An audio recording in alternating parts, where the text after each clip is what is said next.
We are getting some breaking news in the investigation into the disappearance of Nancy Guthrie. Keep those updates enabled, since earlier today on March 10th, an ex-federal investigator shared a post on X that completely stunned the true crime world, and her name is Jennifer Coffender.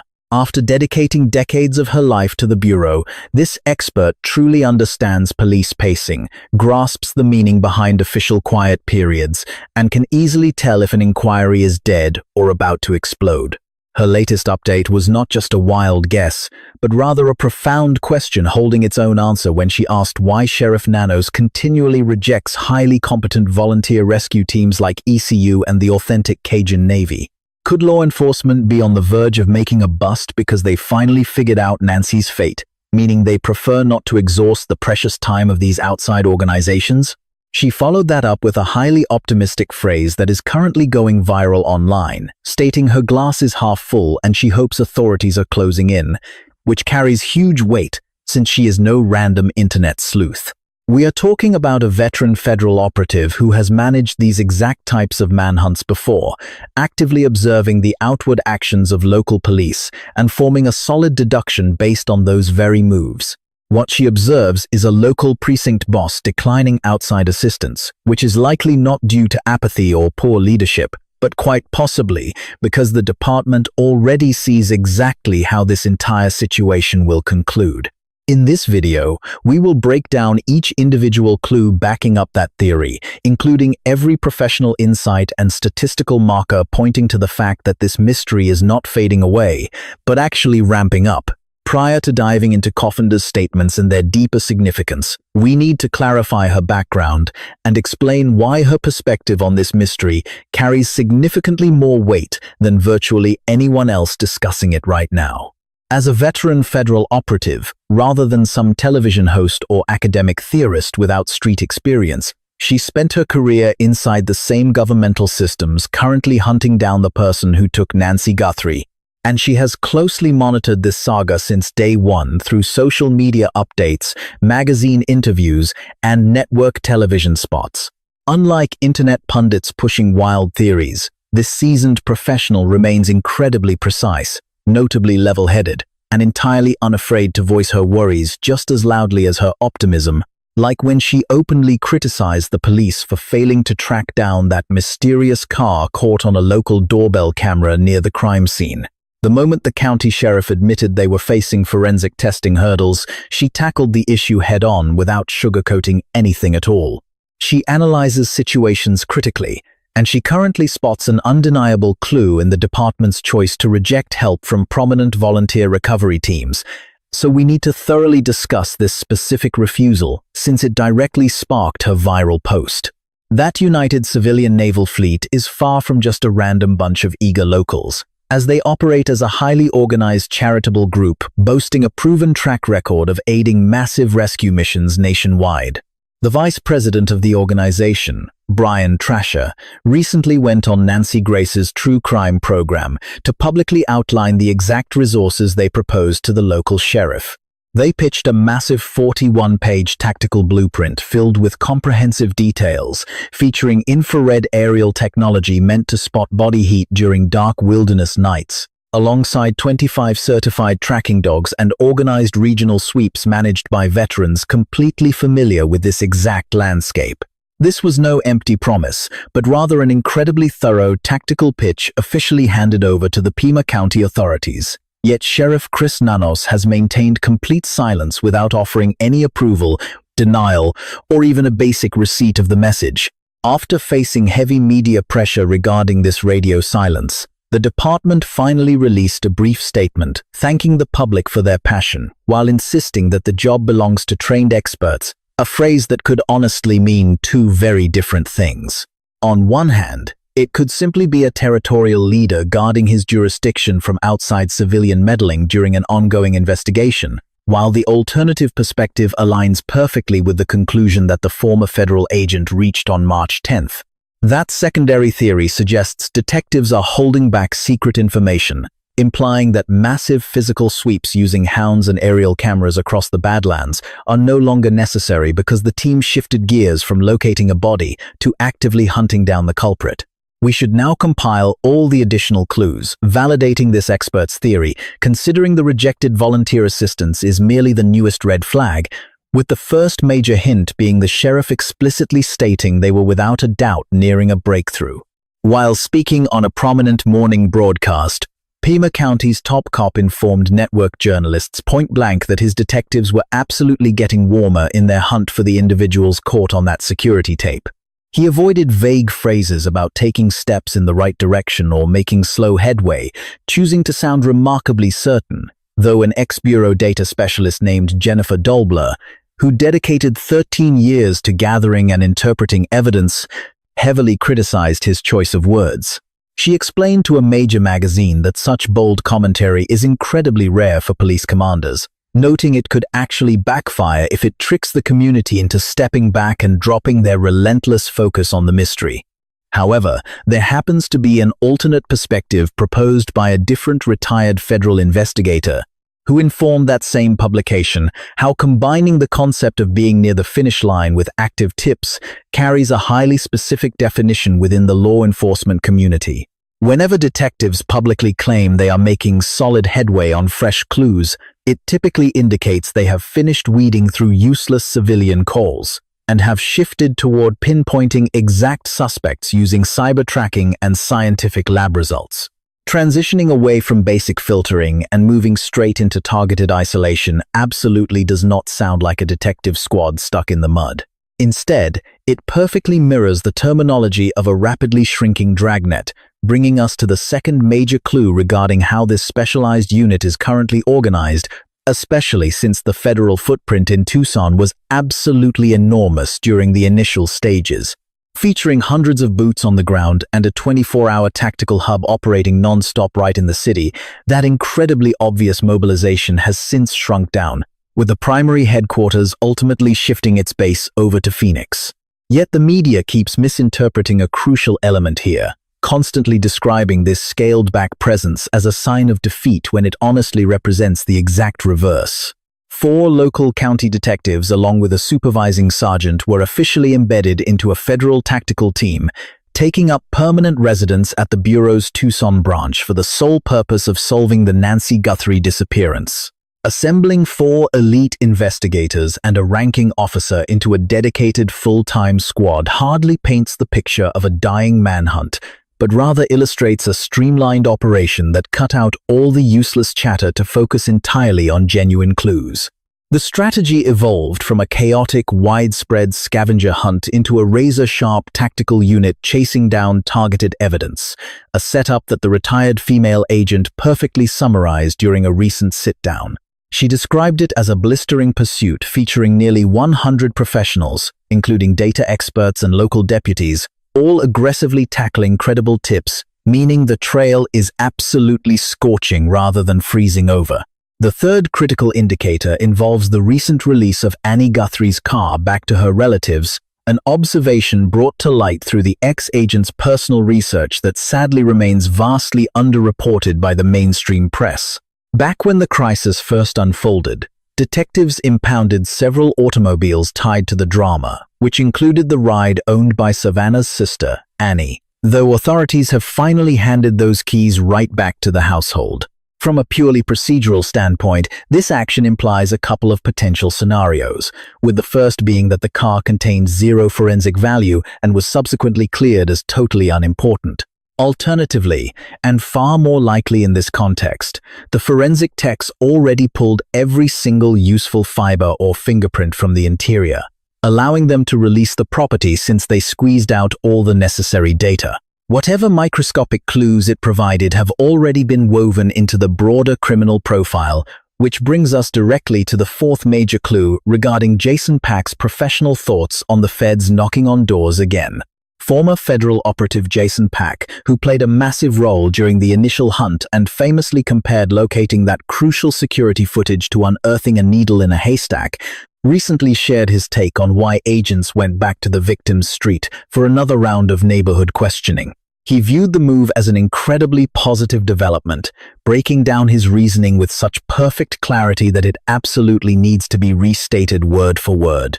He noted that, while initial neighborhood sweeps during those first 48 hours rely on incredibly loose schedules, things become crystal clear. Once mobile logs return, Walmart receipts get reviewed, and the culprit's wardrobe is tracked back to specific stores, meaning a localized statement that felt completely useless 3 weeks prior suddenly turns into the smoking gun.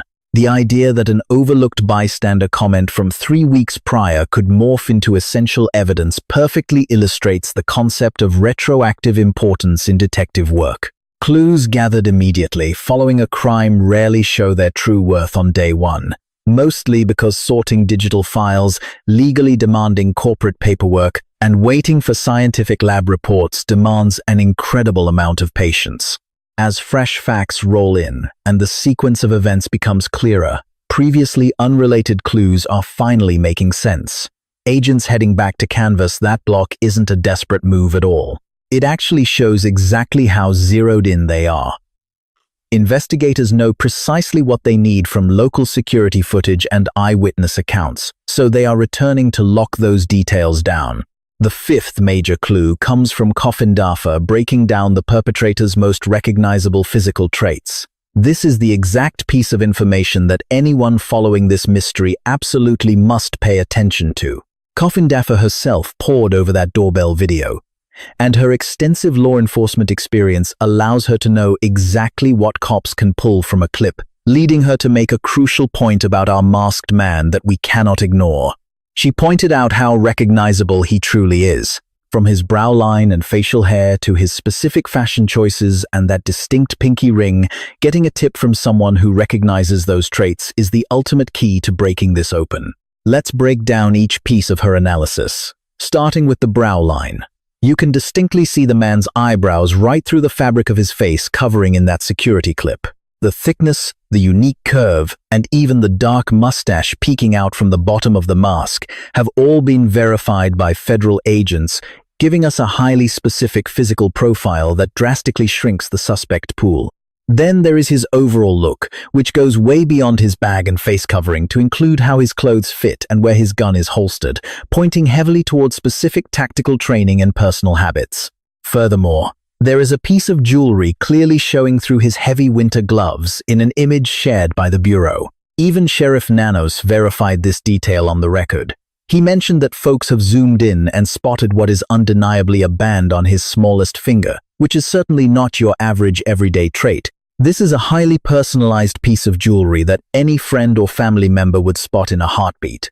The former agent's observation here changes the entire game. Even though the attacker tried incredibly hard to hide his identity, he slipped up enough on camera that an acquaintance could easily watch that clip and instantly name the guy standing on Nancy Guthrie's front steps. The sixth major indicator is the massive $1.2 million pressure cooker environment. Former federal investigator Maureen O'Connell described the sheer weight of that bounty using an analogy that has completely taken over discussions about this case. She explained that if multiple perpetrators orchestrated this crime, which seems highly likely, they are currently sitting in a metaphorical air fryer. Now, it is simply a waiting game to see who cracks under the heat first. Getting roasted alive for $1.2 million. The family put up $1 million. Federal authorities offered $100,000. An unnamed donor added another $100,000. And then there is the 88 crime payout. All that cash is waiting for absolutely anyone willing to talk. Coffin Daffer has also made her stance completely clear regarding exactly how this mystery will eventually be solved. Speaking to Newsweek, she predicted that the biggest break will come from an insider stepping up to the plate. Whether it is a furious romantic partner, a relative who suddenly feels guilty, or someone who just decides that $1.2 million is worth throwing their loved one under the bus, this isn't just wishful thinking at all. History proves time and time again that highly organized abductions pulled off by tactically trained individuals simply do not stay buried forever, mainly because they rely so heavily on teamwork, intense planning, and outside help. Whoever helped map out the attack, leaked private details, acted as the getaway driver, or aided in the cleanup is now a massive liability. Every single one of those accomplices could easily flip and become a star witness. Staring down a $1.2 million payday makes snitching incredibly tempting, Andrew Bringiel, a retired federal agent now running his own private protection firm, backed up this exact theory from a legal standpoint.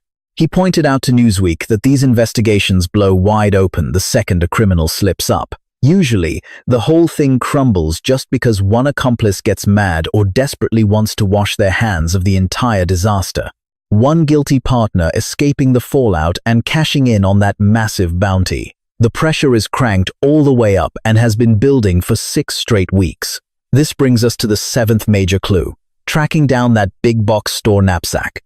The local sheriff stated that the perpetrator's 25-liter Ozark Trail hiking bag is arguably the strongest piece of evidence they currently possess. Let's look at exactly how detectives are leveraging that specific item. Authorities legally acquired comprehensive sales logs from Walmart covering every single purchase of that exact outdoor bag over the last few months. They have the dates, the locations, and the payment methods for every transaction. If someone swiped a bank card to buy that pack in Arizona, or literally anywhere else nationwide, that exact record is sitting on a server with a customer's name slapped right next to it. On top of financial receipts, detectives are currently combing through vast amounts of security video from local branches of the superstore. Checking out the cameras at every single checkout lane where this item was scanned is a truly monumental task for the task force. However, this massive undertaking only has a few possible endings. They will either track down a receipt that gives them a suspect's identity, or they will discover it was bought with paper money at a self-serve kiosk, or potentially grabbed off a second-hand website like eBay. Nanos admitted the online auction route is totally plausible, but he also dropped another crucial hint. He explicitly stated that law enforcement is still keeping certain details totally under wraps, which makes you wonder what bombshells the head detective is actually hiding from us. He is intentionally letting everyone know that we do not have the full story yet, and the secrets they are protecting are likely the keys to the entire kingdom. The 8th major sign is how perfectly the digital footprints are aligning. Former federal operative Jason Pack broke down the tech side of things, explaining exactly why detectives are feeling so optimistic even without a suspect in cuffs yet. They are watching phone pings return, big box store receipts get sorted, and the attacker's wardrobe get tracked straight back to the manufacturer. All 3 of these massive data hunts, covering mobile devices, store receipts, and apparel tracking, are happening at the exact same time. Mobile network data simply tells the absolute truth every single time. Any mobile gadget that entered the Catalina foothills area during the late hours of January 31st into February 1st created a massive digital wake. Federal authorities have already demanded all the cell tower hits, network logs, and GPS history held by the major telecommunications companies. A specialized squad of cyber experts is matching every phone found near the crime scene against devices detected there in the weeks leading up to the kidnapping. This includes tracking data from around January 11th, which is exactly when a local named Aldine Meister spotted a shady figure seemingly staking out the victim's house. If a specific smartphone pinged on January 11th and showed up again on February 1st, detectives are all over it. Likewise, any completely unrecognized device that suddenly popped into the neighborhood grid is going straight to the top of their suspect list. Running this type of massive cyber sweep using federal resources doesn't drag on for years, though it does require some patience, and the process is fully underway as we speak. When you put together the expert opinions from Coffindaffer, Pack, O'Connell, Bringiel, and all the other seasoned pros, everything aims at one distinct conclusion. It is not an absolute promise of an arrest tomorrow, but it proves this hunt is rapidly shrinking the suspect pool. We are looking at a highly coordinated strike team using a massive technological dragnet that is firing on all cylinders. They have essentially built a psychological torture chamber fueled by a $1.2 million bounty and 6 straight weeks of relentless federal heat. That combination is absolutely crushing anyone holding on to secrets about this abduction. You have a local police chief actively telling volunteer searchers to stand down. Meanwhile, a veteran federal investigator who built these exact profiles for a living is watching the moves, feeling incredibly optimistic, and openly suggesting that the cops are finally zeroing in on their target. People don't talk like that when an investigation is hitting a brick wall. That kind of confidence only comes from seasoned pros who can clearly see a manhunt entering its absolute final stages. Which brings us to one last crucial point. The investigation that perfectly mirrors this exact timeline is the Brian Kohberger situation, which Jennifer Coffindaffer has constantly referenced as the ultimate blueprint. That tragedy involved the brutal killing of 4 college kids at the University of Idaho. In that situation, the killer plotted everything meticulously, barely left a trace, and swaggered around for weeks afterward, thinking he had completely gotten away with it. Then the genetic test results finally hit the database. His mobile network pings aligned perfectly, and early one morning in January 2023, just about 5 weeks after the massacre, a SWAT team descended on his folks' house in Pennsylvania.